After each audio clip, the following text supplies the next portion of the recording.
Doctora Elena Ríos, una forense especializada en patología de 48 años de edad, realizaba una inspección rutinaria en el antiguo convento de Santa Clara esa fría tarde del 7 de noviembre de 2022. El IR de noviembre se colaba por los ventanales rotos de la centenaria estructura. Elena había sido asignada para supervisar el desmantelamiento del convento, que había estado abandonado por décadas antes de su demolición programada. Buscaba cualquier resto humano o anomalía estructural que pudiera pasar desapercibida. Fue entonces cuando su martillo de geólogo golpeó una sección del muro del antiguo refectorio con una resonancia inusual. Al principio pensó que se trataba de un hueco en la mampostería, pero cuando inspeccionó más de cerca con su linterna, Elena se dio cuenta de que el muro no era sólido en ese punto. El yeso se desprendía con facilidad, revelando una estructura de madera y ladrillo diferente a las demás. Una pequeña puerta de roble, casi invisible bajo capas de suciedad y moho, quedó expuesta. El aire frío y estancado que emanaba de la abertura era denso con el olor a tierra, humedad y algo más. Algo antiguo y olvidado. Lo que había encontrado había estado allí por 30 años exactos. El pequeño cerrojo de la puerta estaba oxidado y cubierto de una pátina verdosa. Y lo más perturbador, la forma en que el muro había sido sellado sugería una intención deliberada de ocultar. Este descubrimiento cambiaría para siempre un misterio de 3 décadas que había atormentado a la ciudad de San Ignacio. Elena no tenía idea de que esta ordinaria tarde se convertiría en el día más perturbador de su vida. Low-Q, a punto de ser descubierto, había permanecido oculto por 30 años, esperando este momento. En pocos minutos, un secreto de 3 décadas finalmente sería expuesto. San Ignacio nunca sería la misma después de ese descubrimiento. Era el frío otoño de 1992. El convento de Santa Clara, una imponente edificación de piedra gris con torres puntiagudas y ventanales ojivales, se alzaba en las afueras de San Ignacio. Su arquitectura gótica, majestuosa y un tanto sombría, dominaba el horizonte. San Ignacio, una pequeña ciudad conocida por su tranquilidad y sus arraigadas tradiciones religiosas, veía en el convento un símbolo de fe y estabilidad. En ese año, 6 niñas vivían bajo el cuidado de las hermanas. Eran Ana García, de 12 años, una niña vivaz con una melena de rizos castaños, que siempre se ofrecía a ayudar en el jardín. Sofía Martínez, de 11 años, la más callada y reflexiva, que pasaba horas leyendo en la biblioteca del convento. Isabel Flores, Titris Ecos, Lamayo R., con aspiraciones de ser monja, siempre atenta a las más pequeñas. Marta Sánchez, de 10 años, una soñadora que dibujaba hadas en cualquier trozo de papel que encontraba. Laura Díaz, de 9 años, la más traviesa, siempre buscando una oportunidad para explorar los rincones prohibidos del convento. Y la pequeña Paula Ruiz, de 8 años, quien había llegado al convento hacía solo unos meses, con sus grandes ojos asustados y su osito de peluche inseparable. Las niñas no eran huérfanas en el sentido estricto. Algunas eran internas cuyas familias vivían lejos o estaban en situaciones difíciles. Otras eran acogidas temporalmente mientras sus padres resolvían asuntos personales. Sus vidas eran sencillas, marcadas por las rutinas del convento en oraciones matutinas, clases de catecismo y gramática, labores domésticas ligeras y juegos en el patio arbolado. Compartían risas, secretos y la inocencia de su edad. La hermana superiora Madre Agustina, una mujer de porte severo, pero con una mirada bondadosa, la supervisaba con una mezcla de disciplina y afecto. La hermana Marta, joven y enérgica, se encargaba de sus clases y actividades. La noche del 1 de octubre de 1992, San Ignacio fue azotada por una tormenta inusualmente fuerte. Vientos hulalontes golpeaban los muros del convento y la lluvia caía a cántaros. La electricidad se interrumpió, sumiendo el lugar en una oscuridad casi total, solo rota por el parpadeo de las velas y la luz de los relámpagos. Era una noche para permanecer acurrucado, seguro bajo el techo. A la mañana siguiente, cuando el sol pálido se asomaba entre las nubes dispersas, las hermanas se dieron cuenta de la ausencia de las 6 niñas. Sus camas estaban vacías, sus pequeñas pertenencias intactas. No había señales de forzamiento en ninguna de las puertas o ventanas del convento. El silencio en sus habitaciones era inquietante, un vacío que resonaba con cada llamada de las monjas. La hermana superiora Madre Agustina sintió un escalofrío que le recorrió la espalda. Las niñas no se habrían marchado por su cuenta, no en medio de una tormenta tan violenta. La búsqueda inicial fue frenética y desesperada. Las hermanas recorrieron cada rincón del vasto convento, llamando los nombres de las niñas con voces cargadas de pánico. La policía de San Ignacio fue notificada de inmediato. El comisario Ricardo Mendoza, un hombre de mediana edad con años de experiencia, lideró la investigación. Los agentes peinaron los alrededores del convento, los bosques cercanos, los caminos rurales, interrogaron a las monjas, al personal del convento, a los pocos vecinos de la zona. Nadie había visto ni escuchado nada. Niños pequeños se desvanecen en el aire. Eso no era posible. El comisario Mendoza se sentía frustrado. No había pistas, no había testigos. Era como si la tormenta se hubiera tragado a las niñas sin dejar rastro. La comunidad de San Ignacio estaba conmocionada. Las campanas de la iglesia sonaban con tristeza, y los padres de las niñas que vivían cerca llegaban al convento con el corazón encogido de angustia. Se organizaron batidas ciudadanas, pero el resultado siempre era el mismo. Vacío en el enigma se cernía sobre el convento, un manto oscuro que ocultaba la verdad. Las preguntas flotaban en el aire.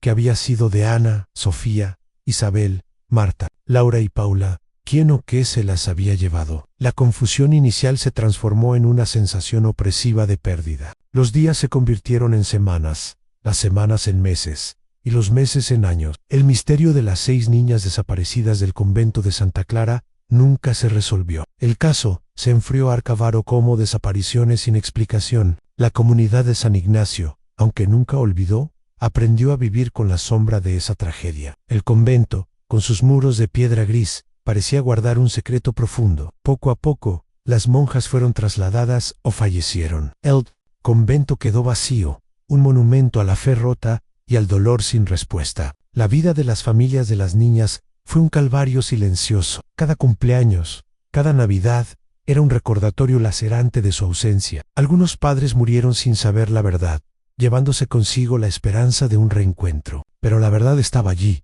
oculta bajo los cimientos del antiguo refectorio.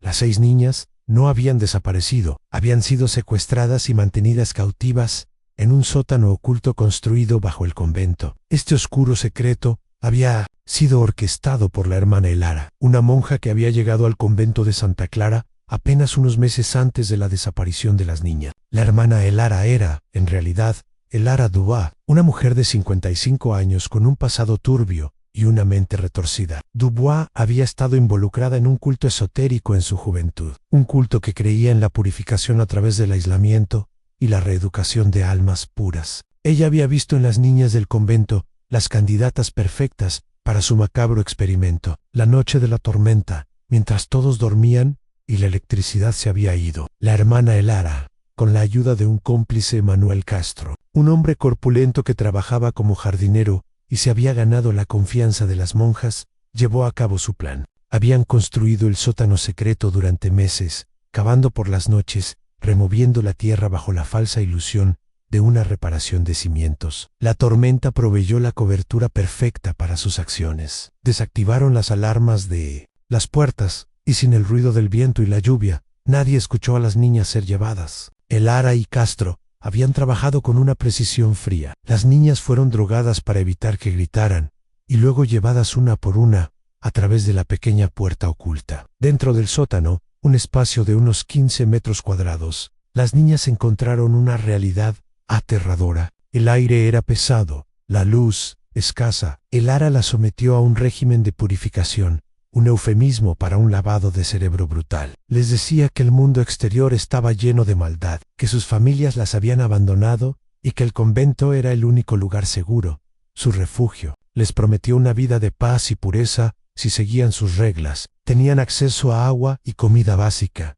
pero la mayor parte del tiempo transcurría en silencio, con lecciones distorsionadas sobre obediencia y fe ciega. Ana, Sofía, Isabel, Marta, Laura y Paula se aferraron la una a la otra. Isabel, la mayor, intentaba mantener la esperanza, susurrando historias antes de dormir. Sofía, con su mente aguda, empezó a dudar de las enseñanzas de Elara, aunque guardaba sus pensamientos para sí misma. Elara se aseguró de que no hubiera comunicación con el exterior. Falsificó registros para justificar la ausencia de las niñas ante las monjas que quedaban. Ella había amenazado a las niñas con represalias si intentaban escapar o revelar la verdad. La madre, Agustina, consumida por el dolor de las desapariciones, nunca sospechó de la hermana Elara. La creía una mujer de fe inquebrantable. Elara se había ganado la confianza de la madre Agustina antes de su llegada al convento, presentando credenciales falsas de una orden religiosa en el extranjero. El plan de Elara era mantener a las niñas ocultas hasta que alcanzaran la edad adulta, creyendo que serían leales a ella. Entonces, las usaría para expandir su propia secta, adoctrinadas desde pequeñas. Manuel Castro, el cómplice, había muerto de un ataque al corazón solo 5 años después de la desaparición, llevándose el secreto a la tumba, o al menos eso pensó Elara con el tiempo. El convento fue perdiendo su vitalidad. La madre Agustina falleció en 2005, llevándose consigo la tristeza de no haber sabido la verdad. Las otras hermanas se retiraron o fueron asignadas a otros conventos. La hermana Elara, con una mezcla de astucia y manipulación, logró que el convento fuera puesto bajo su tutela como encargada de la conservación, una posición que le permitía mantener a las niñas ocultas sin levantar sospechas. Con los años, la rutina se volvió más estricta. Las niñas crecieron en la oscuridad, conociendo solo la voz y las enseñanzas de Elara. Su mundo se reducía a ese sótano, a los libros que Elara les permitía leer y a las pocas pertenencias que habían podido llevar consigo. La resistencia de Isabel y Sofía se hizo más fuerte. Intentaron pequeñas rebeliones, susurros de escape, pero Elara siempre las descubría, castigándolas con privaciones. Las niñas sufrieron. Su sufrimiento era inmenso. El deseo de libertad, sin embargo, nunca murió. La doctora Elena Ríos no era una forense común. Su profesión no solo la llevaba a desentrañar los misterios de la muerte, sino también los de la vida oculta. Su mente analítica, combinada con una curiosidad insaciable, la había convertido en la persona idónea para este hallazgo. Su conexión con el convento de Santa Clara era más profunda de lo que cualquiera sabía. Elena había sido una de las niñas que estuvieron a punto de ser acogidas en el convento en 1992. Su madre, una maestra soltera, había considerado enviarla allí por un breve período debido a problemas económicos. Sin embargo, un cambio de planes de último momento las llevó a otra ciudad. Elena siempre había sentido una conexión extraña con el caso de las niñas desaparecidas. ¿Qué pasaría si que la había perseguido durante años? El descubrimiento de la puerta secreta desató en ella una mezcla de emoción profesional y un escalofrío personal. Elena llamó inmediatamente al comisario Mendoza, quien ahora era un comisario retirado de 72 años, pero que aún vivía en San Ignacio. La voz de Elena en el teléfono era calmada, pero sus palabras ocultaban una urgencia. Comisario Mendoza, hemos encontrado algo en el convento que podría interesarle, una puerta oculta. El comisario Mendoza llegó al convento en menos de media hora. Sus ojos, antes llenos de la desesperación de un caso sin resolver, ahora brillaban con una tenue chispa de esperanza. Observó la puerta, su rostro surcado por las arrugas de los años y la carga de ese misterio. Elena le explicó el proceso. La pequeña puerta de roble, sellada con una maestría que indicaba una intención de secreto absoluto. La oscuridad del interior parecía una promesa de respuestas. El conflicto interno de Elena era palpable. Quería actuar con cautela forense, pero el peso de la historia, de las familias que habían sufrido, la empujaba a ir más allá. La razón por la que la verdad estaba saliendo a la luz ahora era clara: la demolición programada del convento. Si no hubiera sido por la meticulosa inspección de Elena, el sótano y sus secretos habrían sido enterrados para siempre bajo los escombros. La hermana Elara había desaparecido años atrás, dejando el convento en el abandono, lo que permitía su demolition. Había planeado que el tiempo y la destrucción borraran sus huellas, pero el destino tenía otros planes. La anticipación se acumulaba en el aire frío del convento. ¿Qué encontrarían detrás de esa puerta? ¿Restos de las niñas? ¿Pistas sobre su destino? La emoción era casi insoportable. Lo que había sido un lugar de fe y tranquilidad se había convertido en un epicentro de un misterio macabro. La ciudad de San Ignacio, que había tratado de olvidar, estaba a punto de ser sacudida hasta sus cimientos. La respuesta estaba allí todo el tiempo. Con el comisario Mendoza observando, Elena y su equipo, que había llegado al lugar, procedieron a abrir la puerta oculta. El cerrojo oxidado se dio con un chirrido metálico. Un olor a humedad,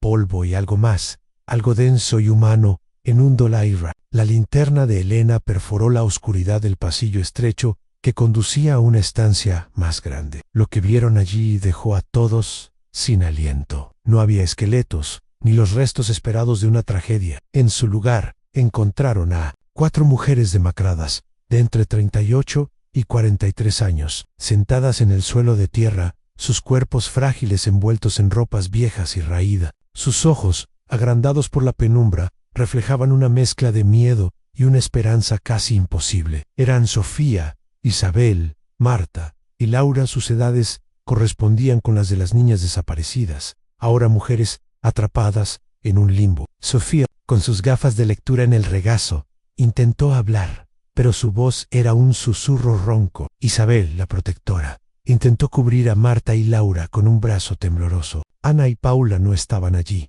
El corazón de Elena se hundió. Las mujeres fueron rescatadas con extrema cautela. Su estado físico era precario, pero su mente, aunque traumatizada, estaba intacta. Fueron llevadas a un hospital cercano para recibir atención médica y psicológica. La noticia se extendió como un reguero de pólvora por San Ignacio. Las niñas no habían muerto. Habían vivido, cautivas, durante 30 años. El asombro se mezcló con una oleada de preguntas. ¿Quién había hecho esto? ¿Y dónde estaban Ana y Paula? A medida que las mujeres recuperaban sus fuerzas, comenzaron a relatar su historia, una verdad que superaba cualquier ficción. Hablaron de la hermana Elara, de su engaño, de la purificación y de la vida en la oscuridad. Describieron la construcción del sótano, los ruidos sordos de las excavaciones nocturnas antes de que fueran llevadas allí. Contaron cómo Elara las había adoctrinado, convenciéndolas de que el mundo exterior era peligroso y que estaban a salvo solo con ella. Sus relatos pintaban la imagen de un tormento psicológico constante, de una reclusión que les robó la infancia y la juventud. La revelación más impactante llegó cuando Sofía, la más articulada, compartió el destino de Ana y Paula. Elara había sido cruel con las dos más pequeñas, Ana por su espíritu indomable y Paula por su constante llanto y su negativa a adaptar. En 1997, Ana, de 17 años, había intentado escapar. Fue descubierta por Elara y como castigo fue trasladada a otra celda más profunda del sótano, de la que nunca regresó. Sofía creyó que Ana perdió su vida allí. Paula, la más pequeña, nunca se recuperó del trauma. Su salud se deterioró rápidamente. Falleció en 1995 a la edad de 11 años, en los brazos de Isabel. Dentro del mismo, Elara había ordenado a las demás que guardaran el secreto de la muerte de Paula. Su pequeño cuerpo fue enterrado en una porción de tierra dentro del sótano, bajo una piedra que las niñas habían encontrado. La hermana Elara, Ira Elara Dubois, una mujer que había logrado infiltrarse en la orden religiosa con documentos falsos. Su objetivo no era el de una monja, sino el de una controladora, una secuestradora en busca de almas puras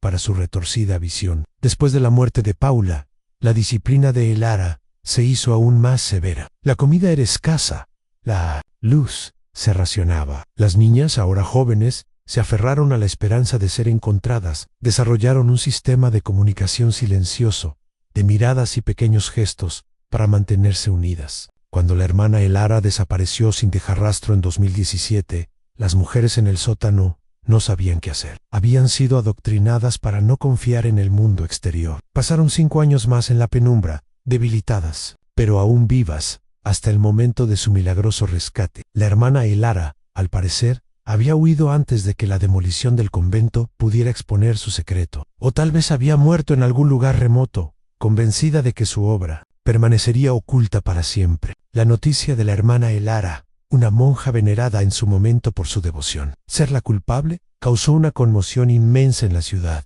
Muchos se negaban a creerlo. La iglesia local emitió un comunicado expresando su profundo pesar y prometiendo una investigación interna exhaustiva sobre cómo Elara Dubois había podido engañar a la orden. Los familiares de las niñas, ahora ancianos, llegaron al hospital con lágrimas de alivio y dolor. El comisario Mendoza, con el corazón encogido, se sintió aliviado por las 4 que habían regresado, pero el peso de las 2 que no era inmenso. La verdad completa había salido a la luz en todos sus detalles desgarradores. El impacto era devastador. Las consecuencias de la revelación fueron sísmicas. San Ignacio, que había intentado olvidar el misterio, ahora se enfrentaba a una verdad brutal. Las 4 mujeres rescatadas, Sofía, Isabel, Marta y Laura iniciaron un largo y arduo proceso de recuperación física y psicológica. Sus cuerpos, acostumbrados a la inactividad y a la dieta deficiente, necesitaron meses de rehabilitación. Sus mentes, moldeadas por el encierro y el adoctrinamiento, requirieron la ayuda de psicólogos especializados en traumas complejos. ANSE produjeron reuniones emotivas, desgarradoras y agridulces. Las familias de Sofía, Isabel, Marta y Laura, ahora ancianos o adultos de mediana edad, acudieron al hospital. Ver a sus hijas, ahora mujeres, fue un milagro, pero también fue un recordatorio constante de los 30 años perdidos. Hubo abrazos, lágrimas y un silencio lleno de preguntas sin respuesta.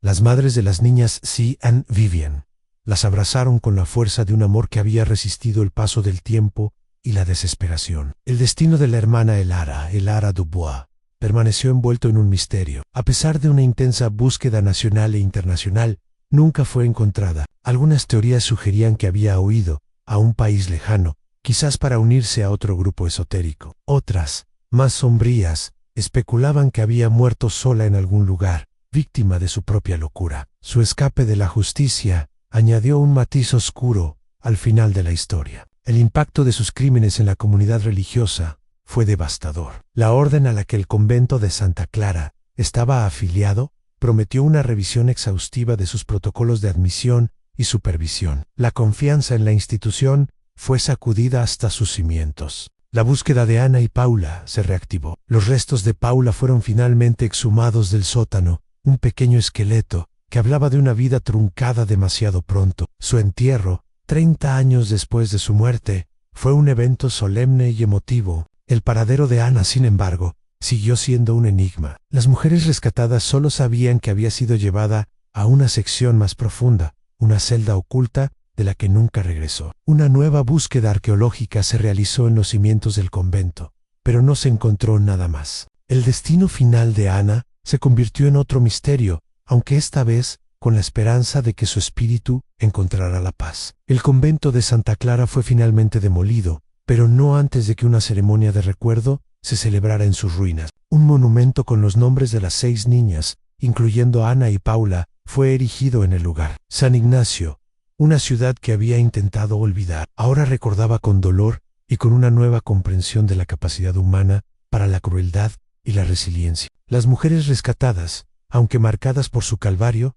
demostraron una fortaleza increíble. Sofía se dedicó a la lectura y a la escritura, compartiendo su experiencia en un libro que conmovió al mundo. Isabel se convirtió en una defensora de los derechos de los niños y las víctimas de secuestro, trabajando para evitar que otras personas sufrieran lo que ellas habían sufrido. Marta encontró consuelo en el arte. Sus dibujos ahora reflejaban no solo hadas, sino también la oscuridad y la luz de su propia historia. Laura, la más joven de las sobrevivientes, luchó más con la adaptación, pero encontró apoyo en sus hermanas y en una nueva familia adoptiva. La ciudad de San Ignacio, aunque todavía lidiaba con la sombra de lo sucedido, empezó un proceso de curación. La vida después de la revelación fue una mezcla de cicatrización y nuevas esperanzas. Sofía, Isabel, Marta y Laura se reconstruyeron, pieza por pieza, sus vidas robadas. Su resiliencia era un testimonio del espíritu humano, aunque la ausencia de Ana seguía siendo una herida abierta. El hecho de haber encontrado a Paula y de haber sabido la verdad les dio un cierre parcial. El caso de las 6 niñas de San Ignacio se convirtió en un sombrío recordatorio de la vulnerabilidad, de la inocencia y de cómo la maldad puede esconderse detrás de fachadas respetables. También fue un testimonio de la incansable búsqueda de la verdad y de la fuerza del amor familiar que perdura a través de décadas de silencio y dolor. La Iglesia y las instituciones religiosas en general aprendieron una lección dolorosa sobre la necesidad de vigilancia y transparencia. El legado de este oscuro capítulo en la historia de San Ignacio fue el de una comunidad que, aunque herida, se negó a olvidar y se comprometió a proteger a los más vulnerables. El comisario Mendoza, ya en sus últimos años, visitaba el monumento a las niñas cada mes. La verdad había llegado, tarde, pero había llegado. La justicia completa, la captura de Elara Dubois, nunca se logró, pero el silencio había sido roto. Las voces de Sofía, Isabel, Marta y Laura resonarían para siempre, un eco del pasado que recordaría a San Ignacio la importancia de nunca dejar que un misterio se convierta en olvido. La historia de las niñas del convento de Santa Clara, una mezcla de tragedia, milagro y resiliencia, dejó una marca indeleble en la memoria colectiva. Algunas personas aún susurran sobre la hermana Elara, otros hablan de la fuerza de las niñas. La historia no termina, el eco de lo que pasó sigue en el aire.